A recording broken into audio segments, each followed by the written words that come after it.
méchants, bon. Et la salle de noces fut pleine de conviés. Le roi entra pour voir ceux qui étaient à table. Et il aperçut là un homme qui n'avait pas revêtu un habit de noces. Il lui dit, mon ami, comment es-tu entré ici sans avoir un habit de noces? Nous allons prier. Bienveillant Père Céleste Jésus. Et tu es mon ami aujourd'hui. C'est un grand privilège que tu nous accordes ce soir. Et c'est retrouver devant ta table du repas du Seigneur. Seigneur Dieu, nous avons mangé comme les apôtres avaient mangé. Nous avons remarqué que Père, quand ils ont mangé le repas, cela n'avait pas donné le salut. Il s'agissait qu'ils mangent jusqu'à Jérusalem. Ils attendent la Pentecôte et qui leur emmènera au ciel. Oh Dieu, ce soir, nous te demandons, mon Dieu, mon roi, et nous emmenons à la Pentecôte. Et le baptême du Saint-Esprit, afin que nous mangeons la communion au Dieu dans le royaume. Oh Dieu, merci pour ton amour. En cela que nous avons ainsi prié. Et nous disons tous Amen. Amen. Et nous disons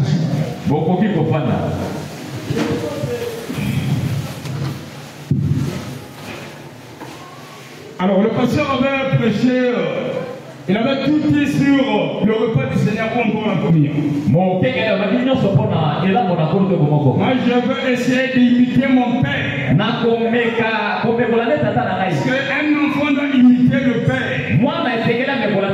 Sinon, il risquera de tomber. Alors, la Bible nous fait savoir que la communion était commencée en Égypte avec le peuple de Dieu. Ils n'étaient pas encore église, mais ils étaient le peuple de Dieu. Oh, l'Égypte typifiait le monde. Et dans le monde, Dieu a permis qu'ils mangent le repas.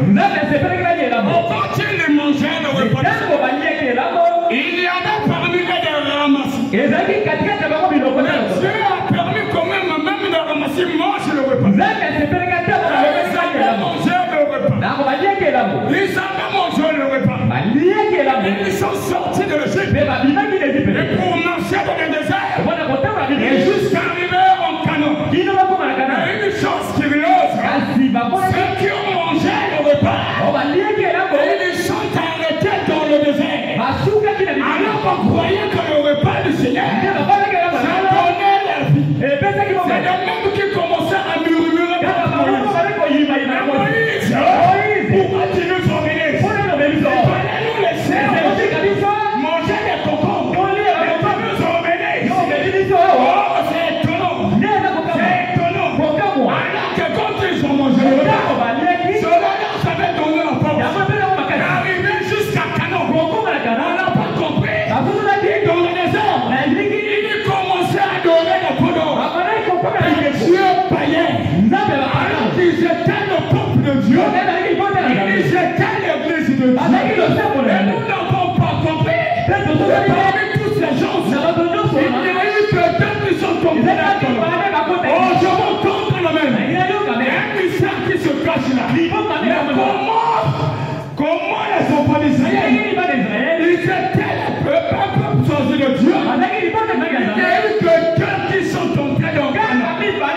Avec tous, ils ont mangé le repas.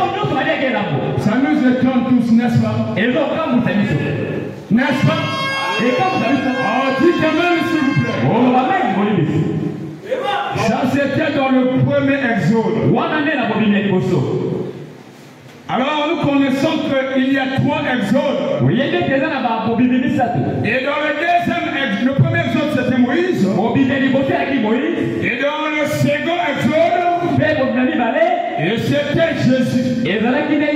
Oh, vous allez voir Jésus dans le deuxième exode avec les apôtres. Jésus, avant de partir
C'est étonnant.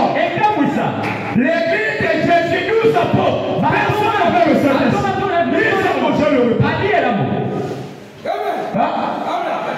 Je m'entends dans s'il vous plaît. Vous allez comprendre et que dans cet état-là, Jésus savait et qu'il y avait l'imitation du christianisme.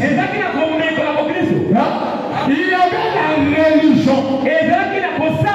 C'est comme ce soir. Nos morts sont venus manger le repas. Tous sont des chrétiens. Je ne sais pas. William Branham dit et que le repas du Seigneur était devant pour tout chrétien. Est-ce que tous sont chrétiens? L'église de Jésus. Ils sont venus manger le repas. Les imitateurs.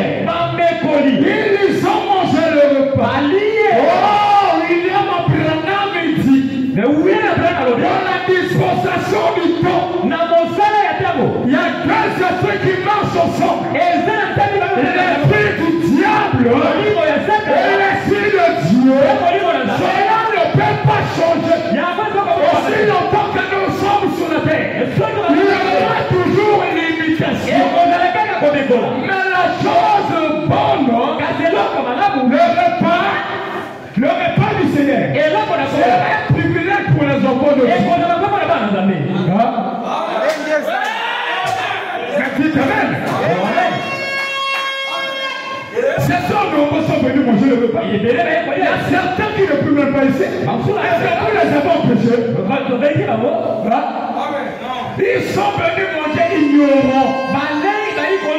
Dieu ne compte pas le péché de l'ignorance. C'est fort. Mais c'est la parole.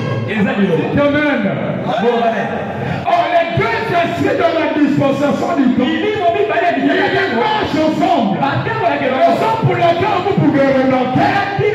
Judas s'est infiltré parmi les 12 apôtres. Et il a mangé le repas. Et quand il a mangé le repas, intimement, au début, Judas volait l'argent des offrandes. Et quand il a mangé le repas, le mal, ça doit vous monter dans sa vie. Au lieu de s'arrêter, il est allé vendre Jésus.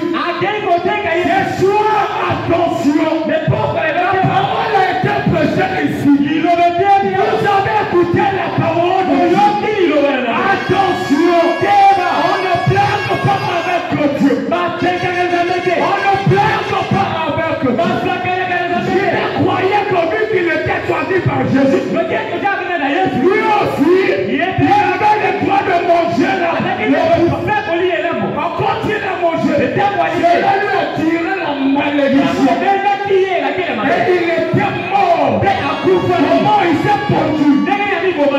Attention, ici dans cette église du jour, nous avons un Dieu vivant. Le Dieu de Norbert Saint-Ici. Le Dieu de Jean-Claude ici. Je dis attention. Pourquoi? Parce que cette année-ci, nous voulons entrer avec bénédiction. Nous ne voulons pas de problème. Toi qui as mangé, le problème c'est à toi. Le problème c'est à toi. Ce n'est pas pour le pasteur. Le pasteur a donné tous les conseils de Dieu. Si tu n'as pas écouté, tant pis pour toi. La malédiction sera sur toi.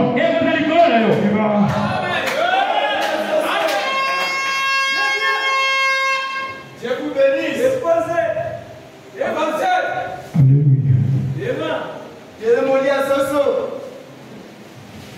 Amen. S'il vous plaît, j'ai oublié le téléphone, je vais lire dans mon sac. Est-ce que ça vous fait du bien? Et ça va bien, madame? C'est beau.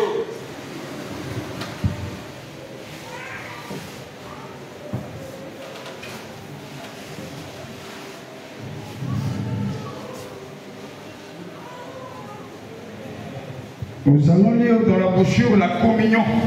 1957.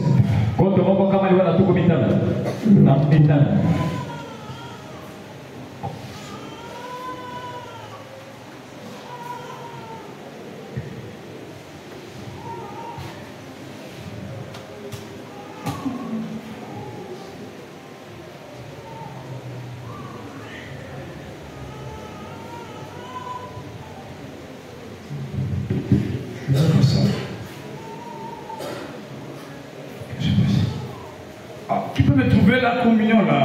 Vous qui avez des applications. 1957. 1957.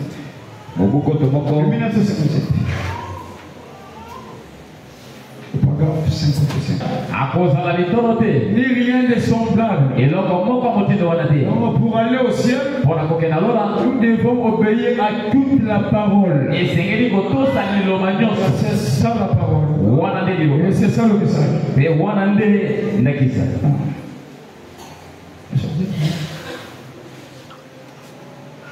On a dit dans la brochure la communion de 1957. Beaucoup prennent la communion, mais ne seront pas sauvés. Ils ne verront pas Dieu.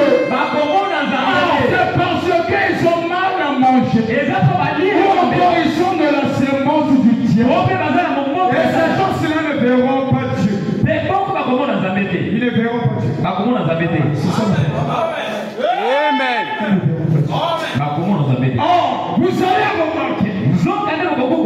Jésus savait que dans son église, c'était des disciples sans Saint-Esprit. Il a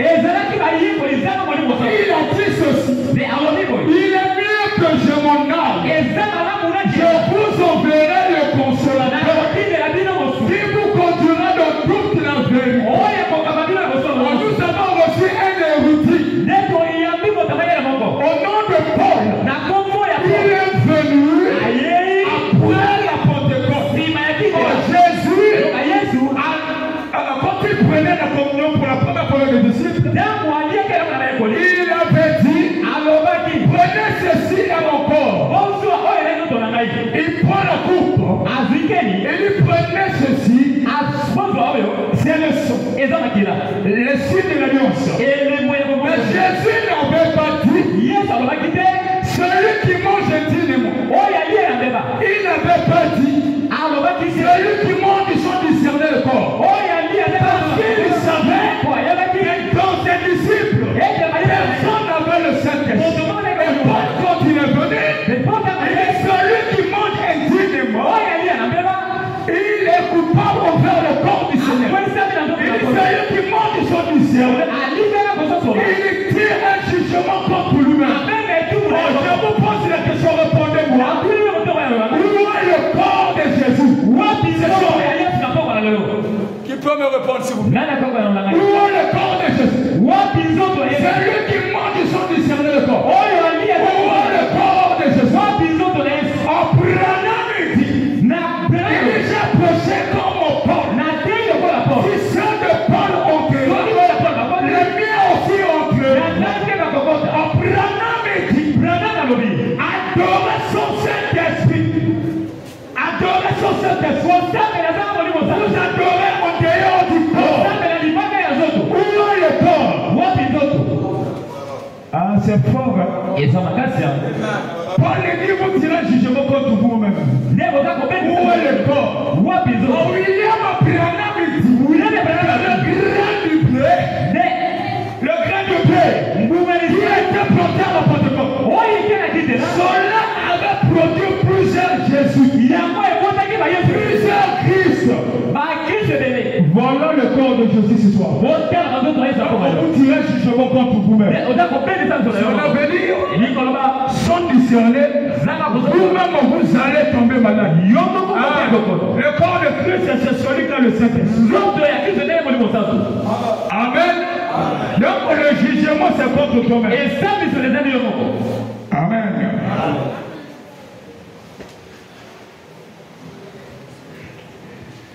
Oh, ça nous fait bien.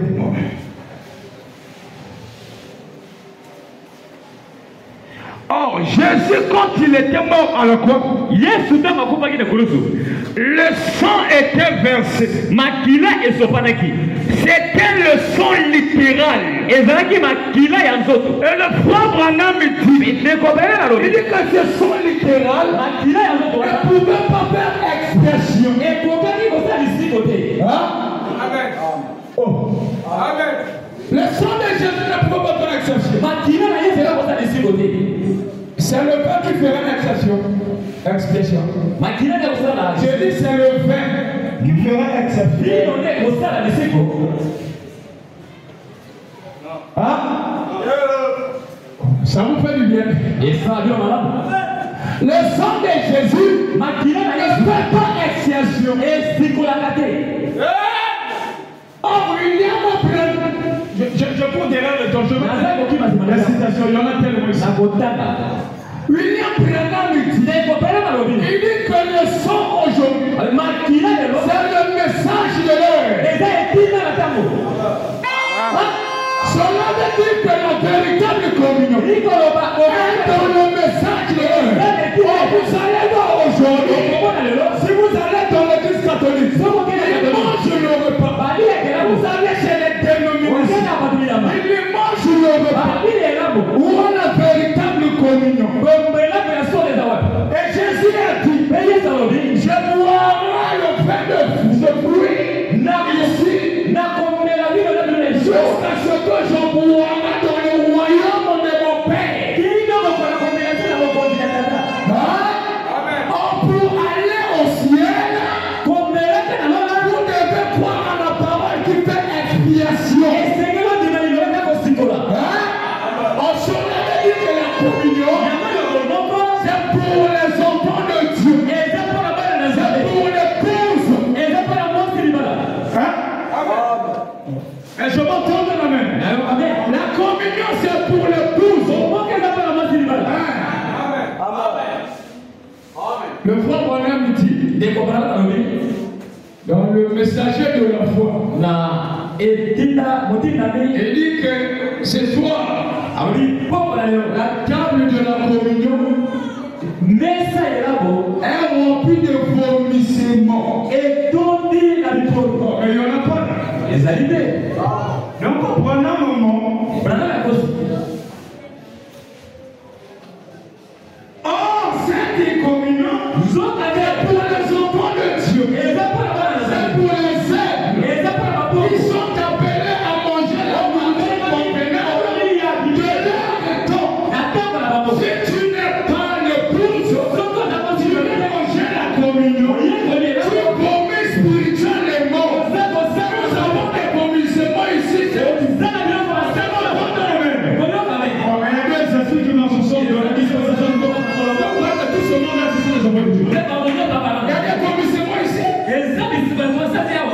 Celui qui mange intimement.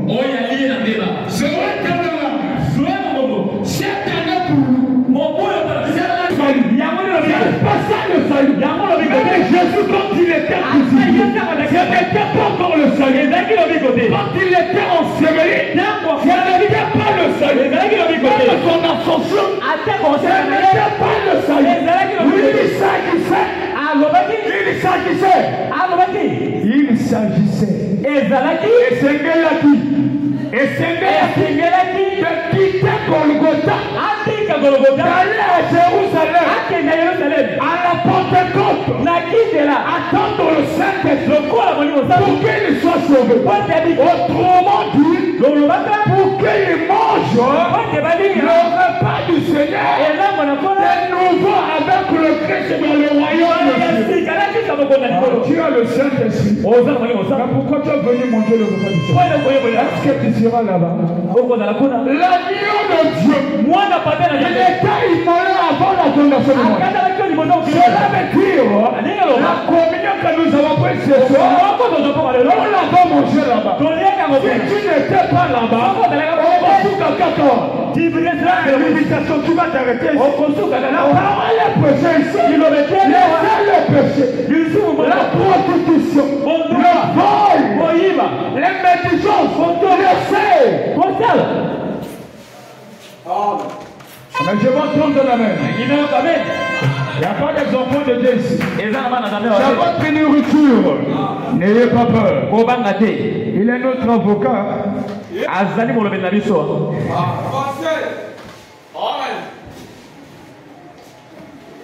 Donc le problème aujourd'hui, c'est de reconnaître votre jour et son message. C'est ça la véritable communion. Je vais entendre les amens. C'est ça la véritable communion. Mais Branham me dit, si vous ne croyez pas ce message, tu ne vas pas manger la communion. Il s'agit de croire ce message. Je suis en train de parler à quelqu'un. Si tu veux aller au ciel et manger la vraie communion, tu dois croire à ce message. Et la voix de la mère Aigle est en train de crier. Ce soir, cette voix est en train de crier. En cherchant des aigles qui vont manger la véritable communion au ciel.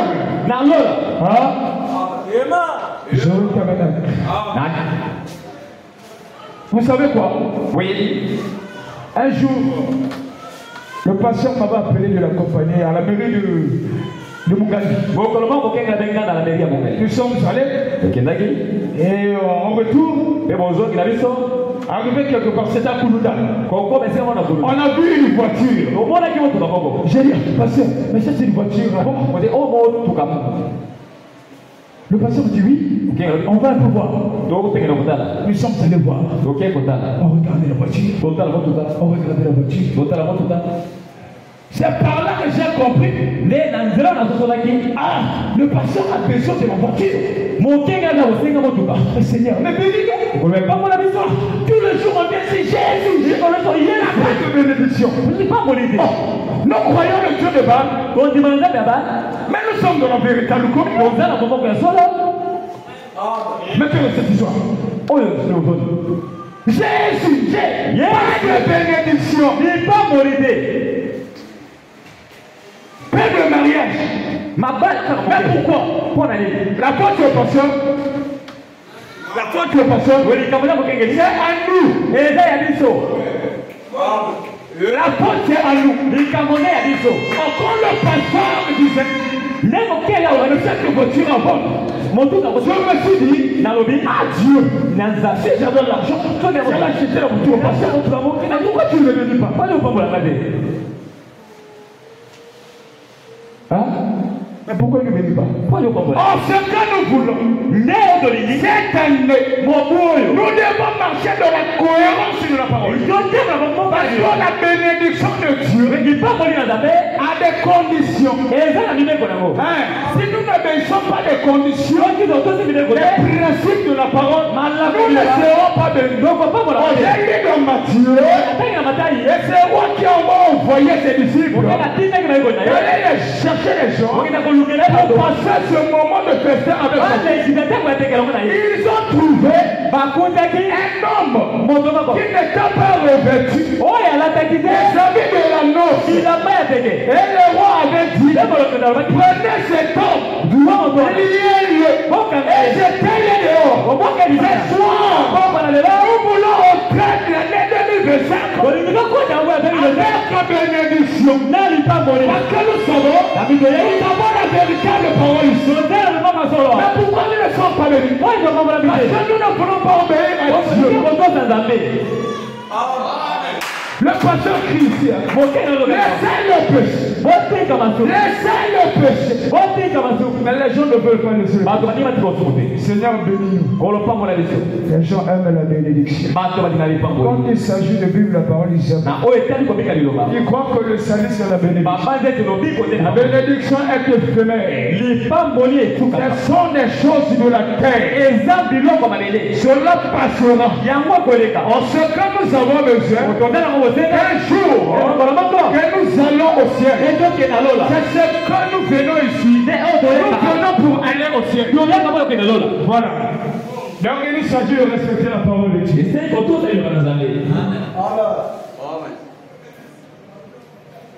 Est-ce que ça vous fait du bien? Et ça va bien, madame. Amen.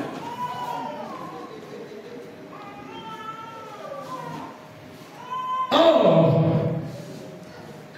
un jour, Abraham, le père de l'enfant, la Bible dit, il revenait de la bataille de la guerre. Une fois qu'il avait vaincu,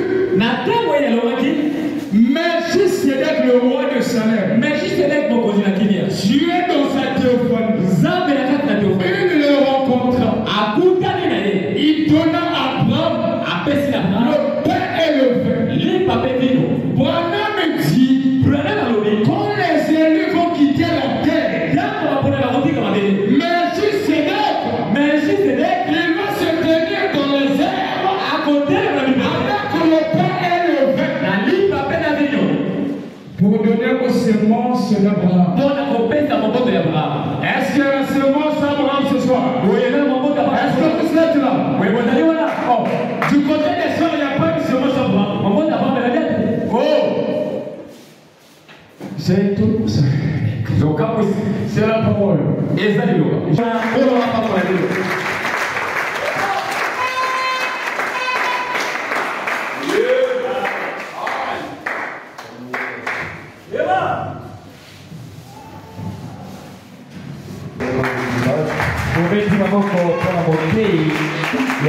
Ne dormez pas.